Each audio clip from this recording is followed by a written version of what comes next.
Right. Hello and welcome to the Zonal Weakness brought to you by Corner Football Fantasy and, of course, powered by Fantasy Football Scout. And, of course, I can see the smile on the other side, to be honest. And it's good to see you, Sankap. Welcome. Good to see you as well. How are you doing? Well, I'm going good. Under the circumstances, can't really complain, given what's happening and the way things have unfolded over the last couple of game weeks. I don't think so. I can complain much, at least from the FPL point of view. What about you? Hit and miss, but it's fine. Hit and miss in what sense? Salah captaincy, Palmer Yeah, captaincy. Palmer captaincy, right? Didn't work. Few punts here or there. Decided to bring in Kuna just last week. Okay, Right. okay. So some of those things, right? Well, a story I think a lot of managers can narrate and relate to be honest. And I think it's been quite a troubling times for the FPL managers over the last couple of weeks, at least, since we've not been engaged, at least in between this gaming 27 and 28, when there were so many games going on and seeing the opportunity for blank gaming 29 and then some people planning to play free hit and not free hit and then making the transfers only to realize Kunha Mateta and everybody just yeah, unfortunate what has happened, but yeah, I think it at least I saw a tweet from FPL Goat who said like the only thing at this moment would be is that FPL managers just don't expect any more injuries. I think, right? I think that's that's what it came down to really, because everybody was just yeah, and I think I'm affected by Lewis Hall one. Besides that, I don't think so I've made any early transfers, so I'm okay with. Mateta was in my plans as well, but I didn't bring him in. Kunha was something I was also thinking, but I didn't bring him in. I was waiting for these games to get over before I could do that. But yeah, Hall I had it for a long, long time, and I think it's a bit of a setback. And I think yeah, Nottingham Forest would be. But overall, how was your game week 27? I mean, it's okay. I didn't lose rank. I didn't gain rank, so I'm there, right? Hmm. So a bit of a gray arrow, I would call it, right? Yeah, yeah, yeah. Yeah, for me, 27 was a bit with a Palmer captaincy punt, and it didn't really work out. And lucky that Salah just got an assist. But yeah, others also didn't deliver much, so I just lost a little bit of rank, about 30,000 places. So went back in again, so back down again. Sorry. Yeah, but I think there's still a lot to play for, and moving forward, and I think there is still scope, and I think this is now where the period we are trying to enter into is the most interesting period. So I think just a bit of a focus and the right calls, the right application of chips would at least get us through into a good ranks, right? At least Yeah, that's what I'm hoping. I think it's a hope that kills us all, right? Anyway, let's get to the show, and this is of course the zonal weakness for gaming 28, and we will be discussing in details, of course, today. And this is the zonal weakness for gaming 28, and of course, those of you who haven't followed us or liked or subscribed, please do so now, and we because we are producing regular content not only on our Twitter channel, but also on YouTube, but also on Facebook. So please do give us a like. And all the stats that you see are taken from the Fantasy Football Scout members area. If you're interested, click in the link in the description below and you'd get a 40% discount. So yeah, hurry up. It wouldn't be a bad investment at all, to be honest. Yeah. So let's see what we have first. Okay, so the zonal transfer review, and I think in game week 23, these are the players that we suggested as part of the ones we should consider for our transfers, given how the zonal looked for them from 23, 24, 25, and 26 over the next last 4 game weeks. So yeah, I leave it to you, Sankap, to actually give us a bit of a review about what you think who did well and which shouts were not really appropriate. Over to you. Yeah, I think Boomer was a straightforward case. Yeah, I mean, could have expected a bit more. Against Tottenham, especially, felt like that game was made for him. But overall, 26 points from 4 weeks, 6.5 points per match, nothing to complain. Visa, I'm sure, expected a bit more. Rogers really didn't work out, right? And that's the sad part about it. Watkins did well, at least in the double game week, right? So fairly there. So Boomo and Watkins, I think these are the predictable guys who did well. Visa and Rogers were good cheeky punts, but didn't really work out. Mm. Yeah, I didn't really, to be honest. Wisa was a good shout. Rogers was a bit disappointing. I think Rogers did everything right everywhere except Premier League where it mattered most for us, at least from the FPL point of view. But yeah, yeah, it is what it is, and I think this is classic FPL when you trust a player's performance in other tournaments, thinking that he's going to replicate that doesn't really happen. But anyway, let's move on. And this is the zonal slide for Game Week 28, and a bit of white here and there, but at the same time a bit of green here and there. So I'll leave it to you, Sankal, to take us through this and see as to which players really stand out. So over to you on that one, Sankal. Definitely. I think Liverpool versus Southampton. Pool had a really terrible match against PSG and won, but they still managed to check out a win, and I think that's the form they are in nowadays. They're able to turn even though the not so good matches into really strong victories. Going to Southampton, with Southampton coming to Anfield, I think this is going to be straightforward. Um, Jota is expected to start in the central areas, and if he does, I think he's a great punt. If not, if you're someone who's gone slightly lighter on the midfield and you have someone like Soboslai, I think you play him out. Great week for Yeah, him. Uh, Unfortunately, Salah and Trent are not highlighted for this week from a zonal weakness point of view, but Salah is Salah, Trent is Trent, and I don't think we need to repeat ourselves there. Right? Salah has been absolutely monstrous this season, so it will take a brave man to bet against him. Right. Um, Similarly, we have Palmer, who is at home to Leicester. Again, a great match, but you don't see Palmer signing. You see the left phalanx signing, for example, someone like Sancho, Gusto, who can do really well. Cucurella is looking good. He scored a goal the last game week, right? But at the same time, I think. These might be the kind of games where you see someone like Palmer come back to form. That's generally been the trend so far, right? But not over the last 5 or 6 weeks. Maybe this is the week that it really hits him. If not, I'm sure a lot of people will start looking at trade ups or trade downs, right? Next up, we have Crystal Palace who have Ipswich at home. We see ID and Kedia. I think it's a great punt.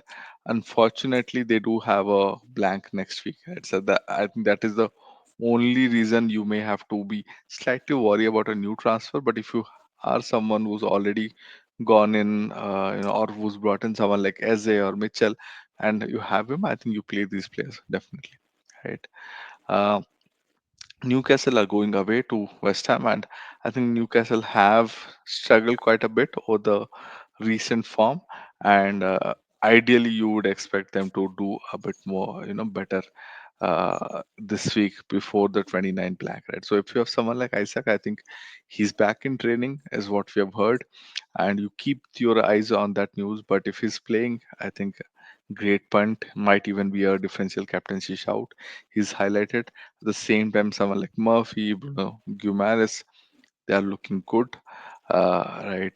And they might be coming out as that ultra differential option for anyone who's trying to chase now, right? Next up, we have West Ham, obviously at home to Newcastle, and Newcastle have looked a bit shaky over the last few weeks. So you do have someone like Bowen signing out. Visaka has been playing really well. Right, Cresswell, Emerson, good names. I think the most predictable one is Bowen. Right, he's generally been Mr. Consistent for West Ham, and I think he's slightly looking as to he'll gain form, and Potter looks like he's able to settle the team a bit. They're finding good directions, and most of it is via Bowen. Right. At the same time, if there's a header, that guy will score. It's Suchek, right? So again, a really big differential, but up there, right? Next up, we have Aston Villa, and you see some new names when it comes to Villa. I think Nadim Bhai will be slightly nostalgic about someone named Marcus Rashford. He's top of the Mm. ticker as far as journal weakness is concerned, and I think he's going to be a great shout. He looks like he really wants to prove a point. He's looking sharp. Obviously, not his best sharp, but I think there is something there. There's a bit of a spark there, right? Similarly, Asensio seems like someone who's scoring goals. Watkins is already highlighted. So if you have any of these names, I think you just play them out. These are going to be great shouts. Rogers not really highlighted, but if you have Rogers, he can be the guy creating assists as far as crosses is concerned, right? Um, of course, when it comes to Brentford, there's only one name that we generally talk about. It's Bomo, and if you have him, you play him. Uh, on his day, he can be the best player in the match for sure. And even Villa have been shaky at the back without doubt this entire season.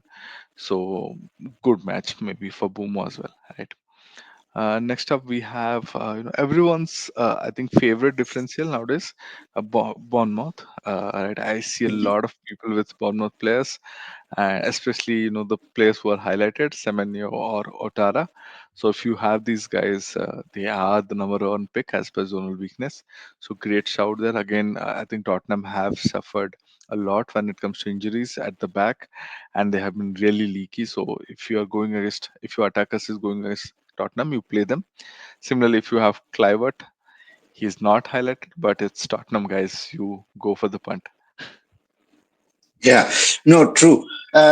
Just to point out, I mean, Salah is not really marked here in the zonal, but he's just ranked seventh, so he just misses it out. But just take his monstrous form out, even from the zonal point of view, it's actually not that bad. So if one is trying to compare between Palmer and Salah for the captaincy, I think it clearly, again, the Still focus is is very that. much on Salah. Yeah, the scale is a bit heavier on the Salah side, beside his form only, also from the data point of view. Just wanted to point that out. So, yeah, let's move on to the next slide and let's see what we have. And here we have a little bit of less white and more green. So, yeah, let's quickly touch upon the white and then move forward with the Yeah. team of the week. Over to you, Yeah. Sankal. It's a match between our favorite teams or maybe less favorite teams, depending on how we see it. Both of the teams are struggling to score. And we have Marino as a center forward, right? But he did score a really cheeky goal against in the Champions League match the other night. But no one really shining out when it comes to Arsenal attack. I think that's the way it is. We are really not creating much. It's down to luck. But Trossard and Rice, I think Rice is our favorite creator via set pieces at least, and does get some off chances as well. I think I think he scored or almost scored in the Champions League match. Right, Trossard on his day can be the best attacking asset that we have. If you have someone like Nwaneri, Odegaard, I think you hope for the best, but really no one is shining out when it comes to zonal weakness, right? And then we do have City going away to Nottingham Forest. Nottingham Forest are a tricky opposition. It's not going to be easy match, but at the end of the day, I think City dispatched them 3-0 at home, and I do expect them to do something similar, away as well. But I think Forest took them to really, cleaners, I would say, in the last season. I think Wood missed a couple of sitters, or else Forest did really have them. So I think if you have Forest attack, you play them. But when it comes to City, if you have someone like Doku, I think is a really interesting point. Guardiola has been getting into the end of chances really strongly, right? Uh, Nottingham Forest do consider a lot of headers, so you have Haaland there, right? But these are the names that we can see. Savinho is again another interesting name, right? So no Marmoush not really looking great. So might not be the week to get him in. I'm sure a lot of people are looking for replacements of forwards. Not really looking strong there, right? And same is the case for Wood. From an underlying data point of view, not really there, but Wood has been Wood. And City do have they have a tendency to concede that one goal somehow, right? So, and if Forest score one, I think there's a greater probability it's Wood. right? And that's the way to look at it, right? Uh, but the wingers are doing well. You see someone like Elanga, Nico Williams, right? So these are good guys who are going to create chances or even get into the end of chances.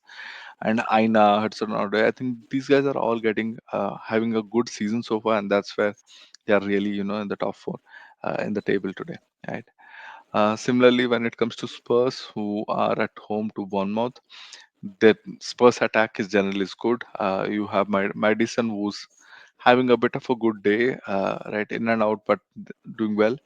Tell is new, and we don't have a lot of data, but he might be, the surprise, the X factor when it comes to Spurs, right? Next up, we have Brighton, who are at home to Fulham. No one really shining out. Pedro Welbeck not really looking strong. But from a crosses considered point of view, you can see someone like Mitoma Estupinian there, just about there, right? Similarly, if you look at Fulham, uh, they are going away to Brighton, but again, none of the players are really signing out. They do make a lot of rotations in the attack as well. I think the only constants are Jimenez and Iwobi, right? So really difficult to go there and punt, but if you go there, it's you just hope for the best, right? Um, Next up, we have a really interesting match, which is matchup, which is Everton and Wolves, right? I think it can give you a lot of goals. There's a good chance because both the teams just have to go for it. They don't have an option, right? Purely Yeah. from a zonal weakness point of view, right? I don't think anyone is looking really good. There will be crosses that Everton will concede, and Fulham have to, Wolves have to make the best out of it. You have someone like Aitnori who generally looks to create most when it comes to Wolves attack. I think Sarabia can be a punt, right? Especially with Kuna not being there. I think Sarabia is the next X factor guy who really comes out, with his runs from the deep and is always the second striker, right? Larson, I think we have gone there earlier and has not really performed, but he can have his days. He's a good striker. Somehow, he just doesn't score. Similarly for Wolves, I think Beto has been in a good form. Dukure has been good form. They have been playing well. So if you have either of these guys, I think you play them, right? Miko Lenko is coming out from a crosses point of view. So up there, I think a lot of people have Mikolenko purely from a price point of view. Might be a good week to just try him out, give him a try. Yeah, no, I agree. To be honest, I mean, there's not much to really focus on, but then again, few of them are just slightly falling off from the ticker that we kind of set up, the top five.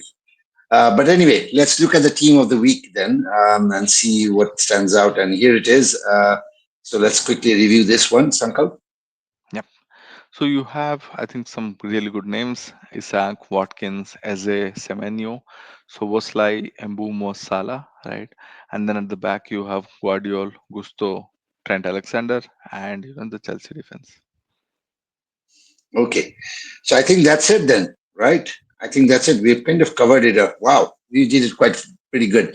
Anyway, thank you so much, audience. And we are not making any transfer suggestions this week because knowing that Game Week 29 is going to be very critical, and with all the injuries that's happening, it's kind of a risky to suggest any transfers at this moment. But yeah, we are glad that FPL is back, and we are glad to have Sankalp here. Thank you so much, Sankalp, for joining. Audience, we'll see you again with the free hit or no free hit Game Week 29, the blank. But until then, take care. Thank you.